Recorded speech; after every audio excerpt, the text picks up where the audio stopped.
everyone, and welcome to Atlantic Motorsport Park for the 4th race of our Mopar National Pro Superbike Series, the Honda Atlantic Challenge, presented by Pro Cycle. Today's race coverage is brought to you by Dalton Timmis Insurance, Motovan, Honda, Magneti Marelli offered by Mopar, and Dunlop. The sun is shining. It's Saturday afternoon at Atlantic Motorsport Park, and we're all hopeful for a good solid 22 laps of Superbike action on probably the most demanding venue on the circuit, Frank. Well, yesterday during Premier qualifying and Dalton Timmis Super Pole as well, we had excellent weather. But on Thursday, Colin, during our practice day, we had heavy rainfall at times, a wet track virtually all day long, and many of the riders have practiced in the rain, anticipating inclement weather today. Didn't happen. Let's look at our starting grid. Worth mentioning Tim Tolden's first time out at Atlantic Motorsport Park for the Rookie Pro, learning a very difficult venue. Looking at rows 4 to 6, Jeff Williams has updated his BMW and showing lots of pace. Mitch Card went out and did very well on his 600, but will not race. Of course, he's concentrating on our Liqui Moly Pro Sport Bike class. How about Andrew Nelson putting his GSXR 1000 up into 4th place in Dalton Timmis Super Pole? A good effort, best effort thus far for Andrew Nelson. He'll start on row 2. And also Frank Trombino, we just went by his board, but he is back at a track where he's had a lot of success with that Pro Star Honda. Looking at our front row, Zoke with almost a second in hand from Edie on the Yamaha and Reedman on the Kawasaki. So 3 brands represented across the front row here for race 4 of our 7-event series. Of interest, our fast qualifier Jordan Zoke choosing the right side to rider's right of the starting grid this time, Colin. As we head up the hill with Zoke, I think that's Edie ahead of us, and they'll be seeing the red flag saying it's time to put on the brakes, and they'll want to grid up as quickly as they can because you want to keep the heat in those big Dunlop slicks, and the tires are going to have an incredible workout here around Atlantic Motorsport Park. Zoke, fast qualifier by far with a very low 107, got very close to the 106s actually in Dalton Timmis Super Pole. Now the field under starters' orders, the red flag holding them in position, the CSBK officials at trackside making sure everybody has their proper grid position.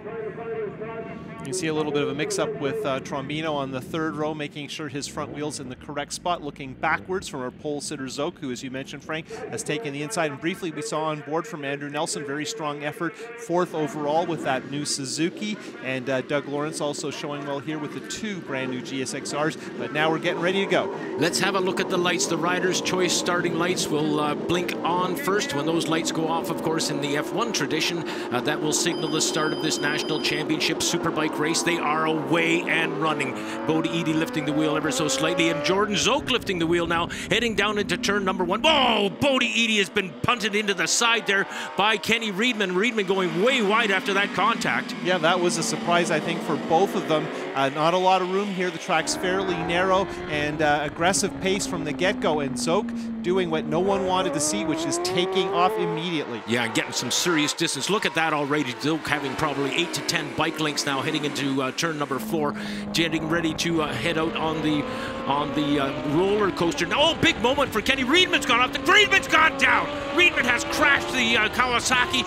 Now on board with Andrew Nelson, looking back, and down goes Trombino. The Warlord has gone down after contact with Michael Leon. Holy lordy, only half a lap into this thing, we've got 2 major mishaps. And you can see the field is opened way up due to those incidents with Reedman and Trombino, and we hope nobody was injured. That's very scary places to have contact, and of course contact is something everybody tries hard to avoid here at AMP as we watch as Edie heads up onto the front straight. Our status right now, Colin, after 2 mishaps, so we're on the go. We're definitely a green as we start to work lap number 2, and our champion brings it down through turn number 1. Stands it up ever so briefly, banking it over now to the left, his knee just grazing along the asphalt, and winds it up the hill into turn number 3. Bodie Edie running in 2nd. Edie with a distant view of Zoke's BMW, pretty far ahead for just over a lap to go, and I think, yep, a glimpse there of a red flag. So we're going to stop here.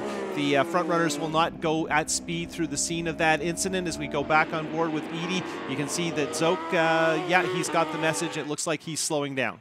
Well, Trombino getting knocked off his motorcycle, and you see a lot of the fans there indicating to the riders that they need to slow down as well. So it was the Warlord Trombino who took that off-track excursion. That seemed to be the worst mishap of the two that we witnessed. Okay, so let's go back and see the replay. Here we're watching Riedman on board with Edie. He has just a slight moment at the bottom before the bike steps out. He catches it, but he just runs out of room here, and I think he actually puts the bike down so as not to go into those new bottle bags at 5. Now we're going to have a look and see it from a different angle. You can see there, Riedman just for a split second, he runs out of pavement, and I think that was a good decision of his. Now the more serious incident is at the bottom of the compression on the roller coaster. There you can see Leon gets inside. It looks like the door was just slightly open there, and down goes Trombino, and I think probably what happened there is the incident with Riedman had a knock-on effect, and people were checking up and not sure about what happened. Yeah, right on. Yeah, most unfortunate to see Trombino out, having put in such a great performance in the sport bike race. Once more, we go to the rider's choice starting lights. Those lights will indicate the start here, and this one, as you mentioned, Colin, we go without Trombino this time around, but let's see whether the young guns on the front row can stay with Zoke on the restart, and it doesn't look like they've been able to do that. But Ben Young has moved solidly into 4th spot immediately off the starting line, with Andrew Nelson running back in 5th spot on the Suzuki. Down in through turn number 1 they come. Andrew Nelson making a nice pass there around Ben Young and moving up into 4th spot.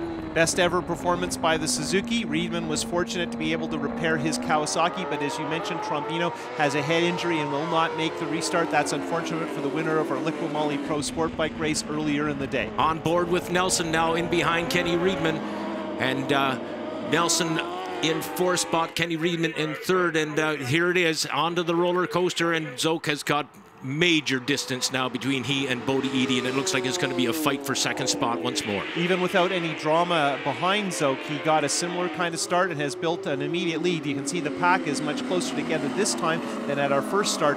But since the race at Grand Bend, our 2nd race of the season, when Eadie won, when the race was shortened, Zoke seems to be in no mood whatsoever to hang around or to race with these guys. Every session, it's hammer down, demonstrate his superiority, set the fastest times, and Zoke has been really incredible our last couple of events.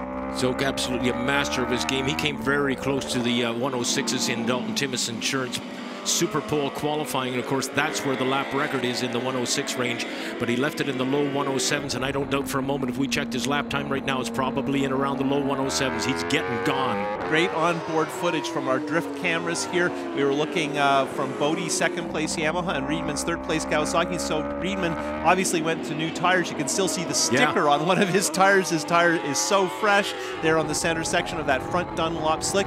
Down on the roller coaster through the compression where Trombino went down. There you can see Eadie with a bit of a moment there, and that's always frightening at that part of the track because of the commitment level, and the bike's under so much load as we brake hard for the carousel.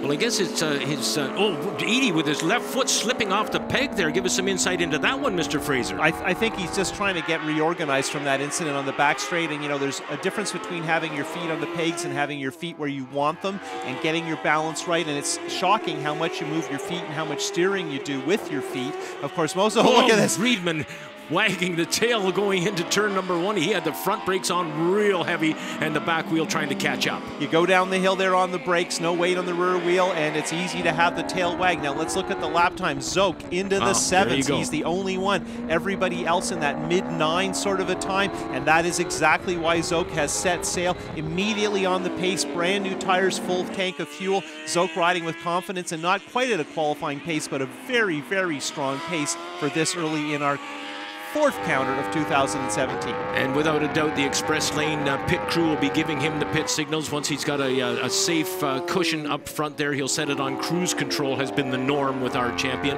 and leaving all the battle to go on between these two brats, Kenny Riedman and Bodie Eadie. Riedman's made the pass. No, he hasn't. Oh my goodness gracious. Bodie Eadie comes right back and just about takes the front wheel right away from Kenny Riedman. Riedman seemed to have that well in hand. I think that may have been one of those incidences when Eadie is looking far enough ahead that he maybe didn't really see Riedman there, and maybe Riedman wasn't sure. Let's watch our replay and find out. There's Eadie. He's holding on to 2nd. Riedman commits early, dives up the inside. This is a pretty standard pass. There's lots of room, but right about here, it's not clear if Riedman's sure Eadie's seen him, and they just run out of math in terms of room. And I don't know if you caught that, Frank. It looks like something came off Eadie's bike in that encounter. something off the front end of that motorcycle, very small, whatever it was. We just caught a glimpse of it dropping onto the racetrack. Obviously has had no effect. Working lap number 4 now and coming down through turn number 5. That corner, by the way, is named after Shorohiro Honda, the president and founder of Honda Motor Company. And of course, Honda presenting this weekend, along with Pro Cycle out of Dartmouth, Nova Scotia. So of interest there, turn 5, Honda corner. Coming off the brakes, heading up the hill for turn 7. Now we're watching Andrew Nelson on board, and this is the battle for 4th, and it's a good one.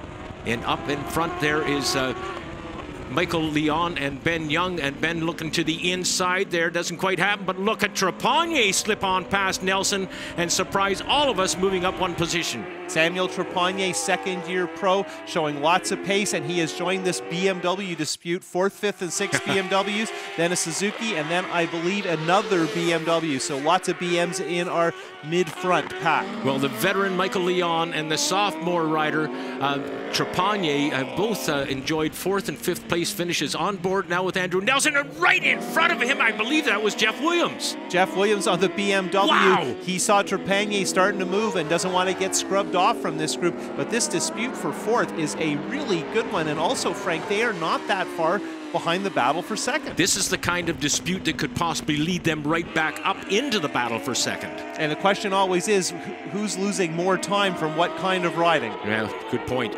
Michael Leon on the Royal Distributing sponsored BMW. He's been with that company for over 10 years now. Ben Young looks to the inside. Nice move by Ben Young. That was surgical. Well done, Ben. And Young got right back onto the line. Didn't lose much time. And here comes Trepagnier. Oh, aggressive move by Trepagnier. And all of a sudden, Michael Leon finds himself 2 positions down thanks to Ben Young and Trepagnier. And I think what happened there is Leon was just a little bit careful, reorganizing himself after the Young pass, which is always exciting off the back straight, pardon me, and we're going to look to the replay and have a view of what happened. You can see Leon holding the line. Young commits early. You got to pull out and really hope the other guy doesn't start crossing your path. But what's great about this part is at the climb up the hill here, Young gets his line and doesn't lose too much time. Leon offering just a little bit of an open door there, and Trepagnier pounces and he gets completely ahead of Young. So the mix-up, the mishap with Eadie and Reedman doesn't occur in that particular pass. True commitment by Trepagnier, if you don't mind me noticing as well. Trepagnier committing himself to that pass quite a bit earlier than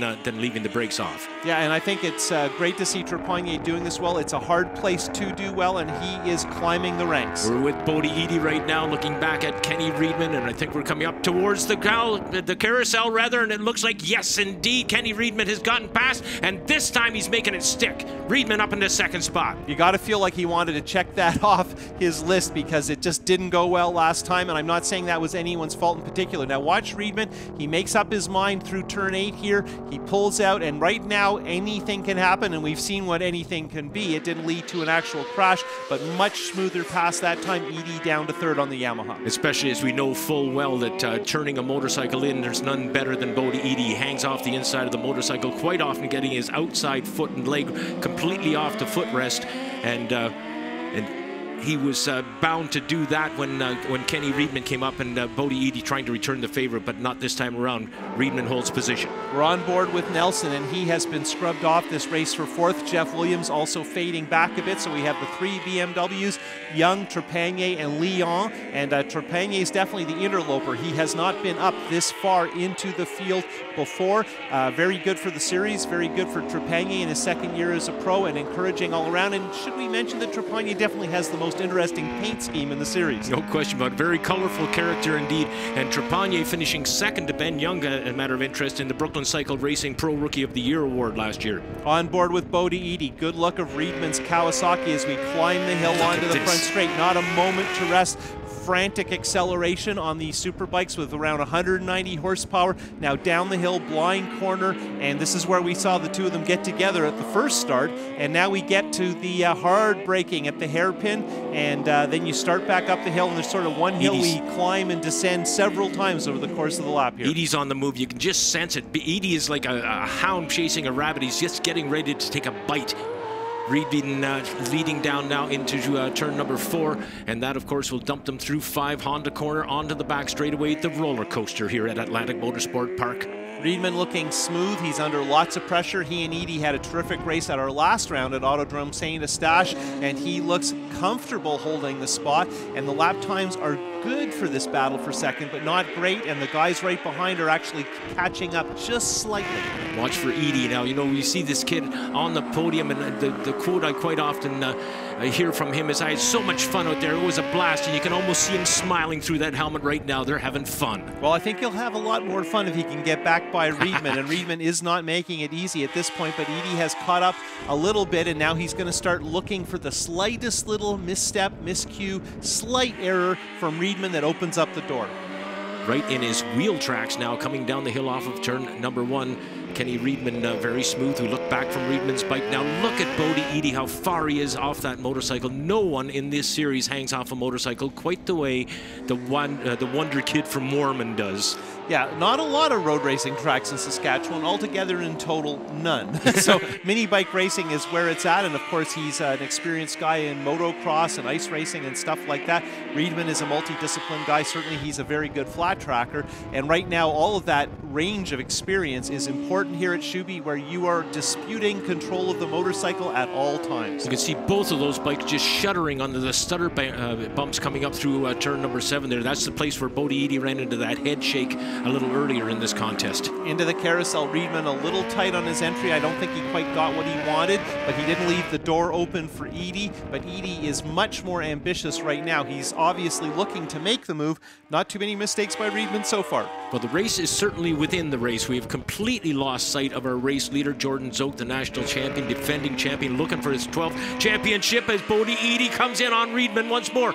Riedman guarding the line going into 1. I thought Bodie Edie was going to try that inside line that time, Colin. No, he's definitely looking to make something happen at the hairpin. He must have confidence about that line at the top of 1, and he can make something work down there, or at least he's looking, and he's looking hard in 4, which is not an easy pass, and definitely can lead to lots of drama. Here you can see him a little wider than Riedman as they climb the hill. This is where Riedman had the drama in our first start, and things worked out for him. They managed to get that bike reorganized and ready after the lengthy delay to deal with the crash with Frank Trombino from our first start. Here comes Bodie Edie once more. Was going to comment, you know, a successfully executed pass anywhere on this racetrack can be demoralizing, and Bodie Edie has that in mind. Oh, he was right alongside. They were absolutely mirroring one another coming into the carousel. Edie got a terrific drive up the hill. You could see how close he was to Riedman. He wasn't taking any chances in terms of letting Riedman in. He was gambling that they could both hold their lines, and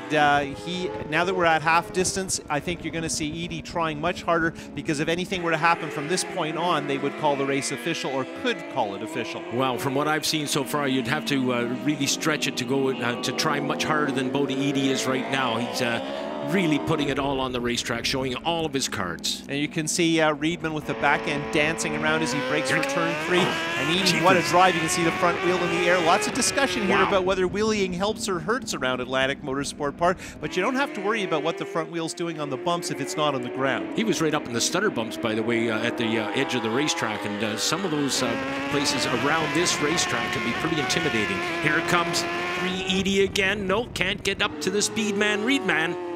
And Riedman's coming off the back straight, nice and deep. He's got a good marker there and looks comfortable. Now we come to the carousel where we've had some passes, some near misses, and 2 laps ago, Edie took a good run at him there and couldn't make it work. That is exactly the place where Riedman made his pass and then seemed to park it. He slowed up so much that Edie was able to easily retake the position away from him. Halfway flags are out now as our senior referee, Chris Chappelle, putting those flags and indicating to the riders. Of course, Jordan's already seen that some time ago.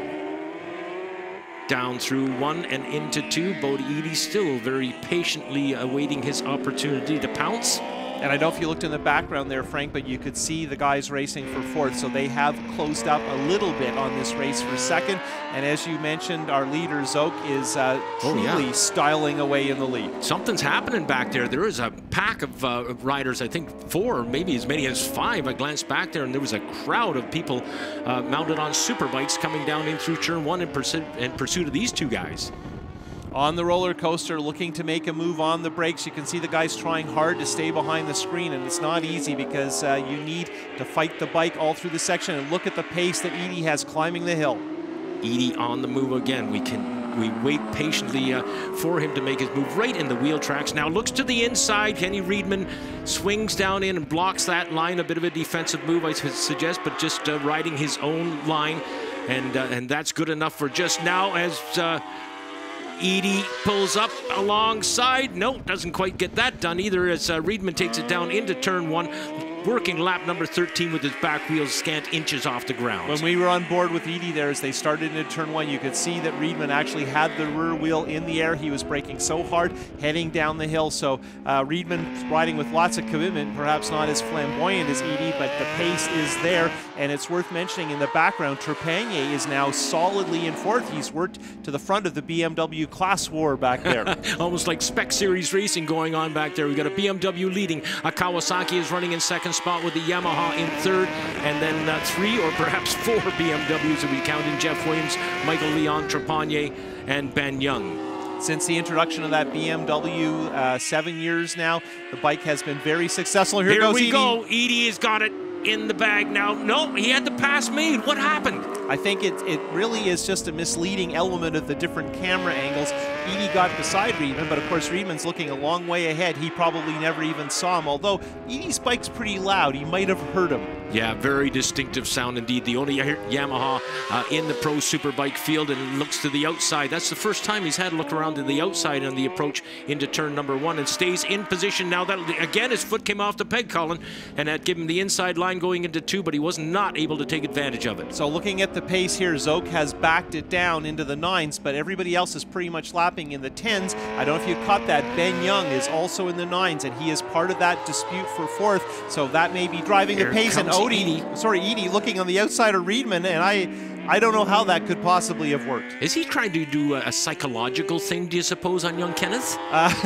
Well, I think he's trying to do anything he can, but Reedman has been pretty comfortable leading and seems comfortable, isn't flinching from the pressure, and has ridden consistent laps. And it seems, that's another spot Edie pulls up even with Reedman, but I just don't see the math to make a pass actually stick. Yeah, and depending on the angle you're looking at, as you mentioned, you know, where the camera angle on it, in some cases it makes it look like the pass has been made already, when in fact they're only side by side as Edie comes up once more.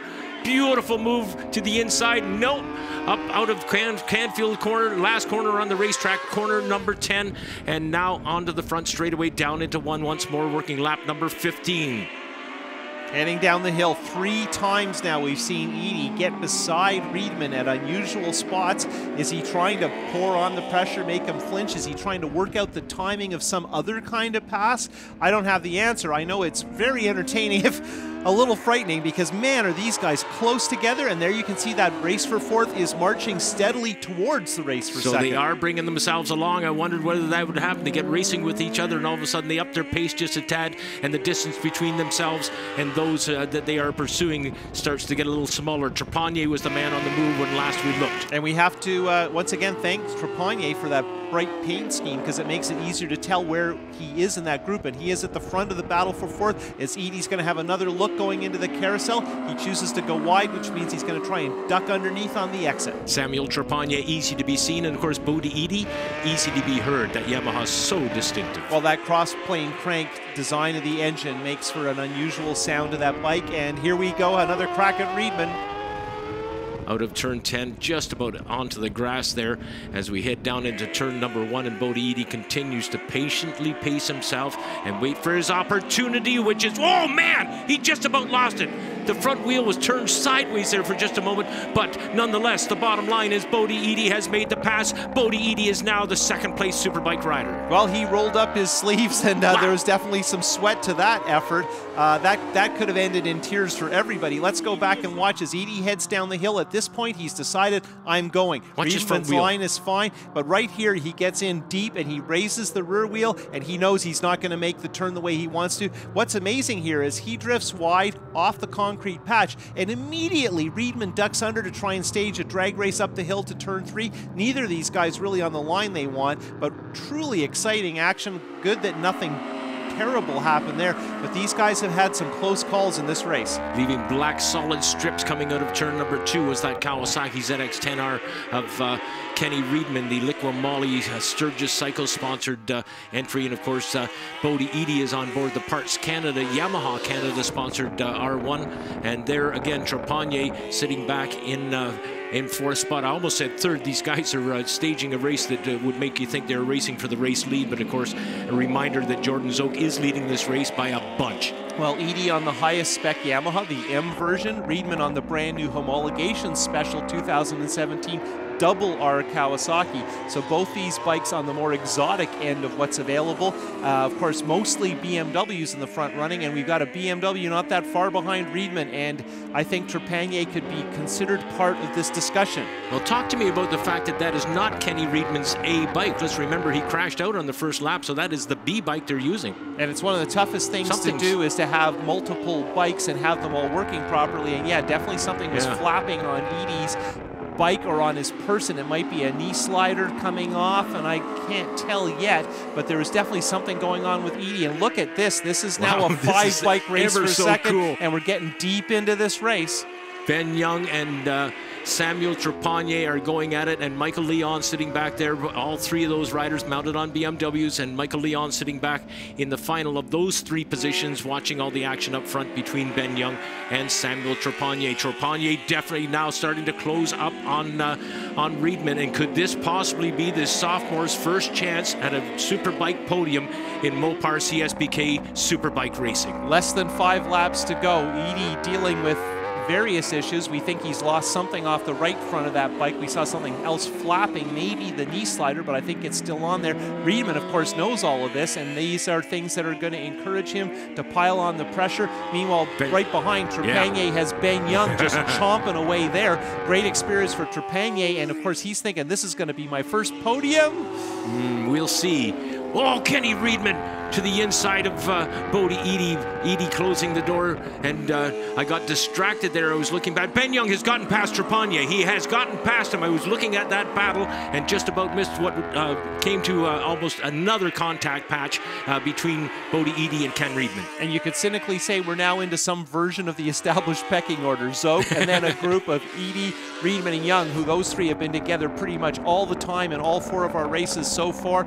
As we come down the hill, this is where there's been lots of drama all through this section, from the very start of the start that didn't count all the way to our exact moment now. And Eadie is riding his own line. He is not blocking or anything, and Reedman is looking just the way we saw Eadie go shopping. Maybe not as aggressive in his odd choices of line, but very, very close, and less than a bike length down through 4.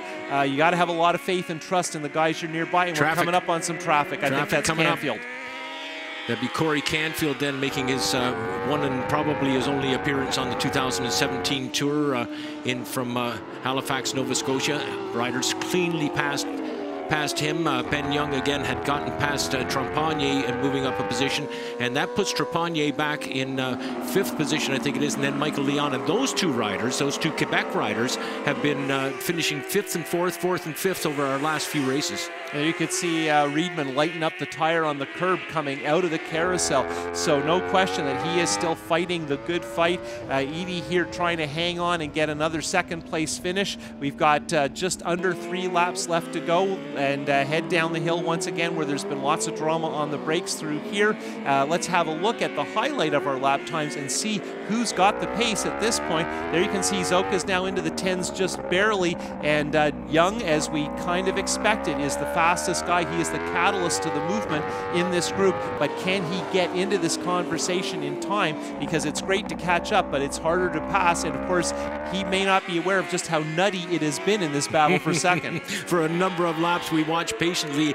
as Bodie Eadie went hunting Kenny Reedman and hounded him, stayed on top of him lap after lap, in several places pull up alongside. Looked like he was going to make a pass, didn't make it happen, and then has taken that position. Now, Colin, we go to the point where we watched Kenny Reedman try to do the same thing back. Young seems to be closing shot by shot in 4th, and you can't help but think that Young, with his very effective, efficient, smooth riding style, may have just a little bit more left in those Dunlop slicks, because I expect that Eadie and Reedman have just hammered the heck out of those tires. They haven't been thinking conservation, they've been thinking 2nd place. Well, we've caught up to our 10th place rider, Doug Lawrence. Bam! Wow!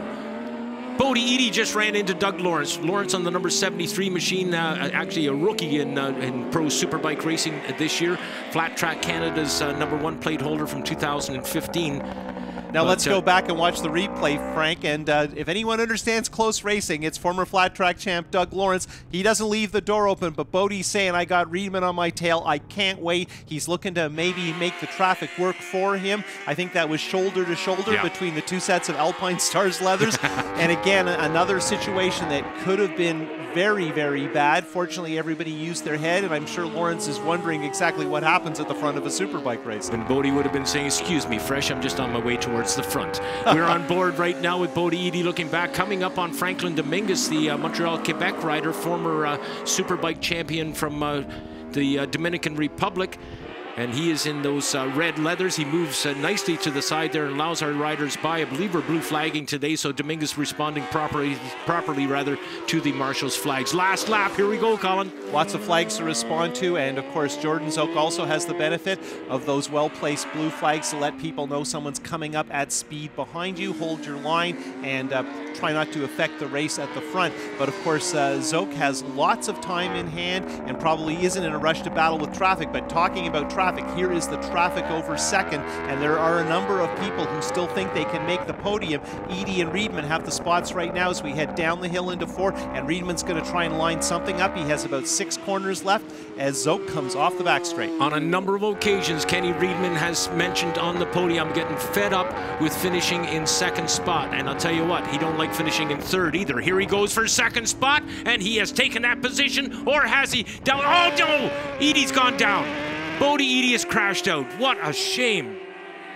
Jordan Zook, one more turn to go, unaware of all the drama behind him, heading for the sky. Oh, man. Looking over at the pit boards, there's the checkered flag for, I believe, his 9th career win in Pro Superbike feature. Now we're back on board with Riedman, who's going to be a very strong second, and that's Ben Young, who makes it up to third due to that Eadie incident off the back straight. Look at this. Riedman commits early. He has decided, I am going for it off the back stretch. He makes it work, but he's a little bit offline, and Eadie doesn't have much room, and I'm not sure what happens here, but it looks like there might be some kind of contact, and you wonder if maybe Eadie didn't have his brake guard after that first encounter and maybe snagged his front brake, and that launched him into the gravel trap. As you can see, the bike and him tumbling. Fortunately, nobody was badly hurt. Tough break. Last lap crash that takes him off the podium and steals second spot or possibly third. So Zook takes it over Kenny Riedman, Ben Young, Trepanier, terrific ride up in the 4th spot, and hats off to veteran Michael Leon for a 5th spot finish. Looking at the rest of our top 10, Williams was part of that battle for 4th. Andrew Nelson, a good result in the Suzuki. Bilge all alone in his Kawasaki. And then we have the 2 Honda 600s of Shaw O'Leary and Noyles, local guys showing very, very well on the middleweight bikes against the big displacement superbikes in a deep field here at Atlantic Motorsport Park. Now let's head down to the podium and hear from our front runners. My start was okay, and then I got pinched at corner 2, allowing Andy to get by me, and he led the group of us for a few laps, and then Mikey came by, and you know, it was a lot of fun. And then I was like, hey, I need to get by these guys, and I put my head down, started trucking. We got into the lappers. I got pinched a few times in bad spots, but those guys did too, and you know, just not enough laps today, and maybe tomorrow I can get a better start and get a good race pace going with those guys. You know, try and make some changes to the bike tomorrow and make it better. Well, I got lucky with the red flag, you know, sorry, I hope Trombino's okay, but the red flag really helped me out because I went down on the first lap, and off the restart, yeah, me and Bodie had a great battle, really aggressive, but I think pretty clean for the most part, and you know, had so much fun all race long. You know, Jordan won, but I had way more fun out there than he did. This place, because the way you have to set up the motorcycle, and it is so bumpy, if you get a lead, you can't really slow down too much because the bike starts to beat you up because you're not using the suspension, and so you got to push the whole time here. So I'm just as exhausted now as if I was battling with someone. It's never a dull moment around here, that's for sure. That's what makes this place the most physically demanding track we go to in North America for sure. And you know, we'll be back tomorrow, do it all again, so the fans will have a good treat tomorrow. Looking at our point standings with 3 races left to run in the 2017 Mopar Series, Zook looking solidly out front. Riedman is back up to second after that issue with Eadie on the last lap. Young back up to 4th. Trepanier, Williams, Nelson, Leon, Bilge, and rookie pro Doug Lawrence round out our top 10. Well, a very exciting completion to race 4 for the 2017 Mopar Canadian Superbike National Championships, and we'll be going back at it again tomorrow here at Atlantic Motorsport Park.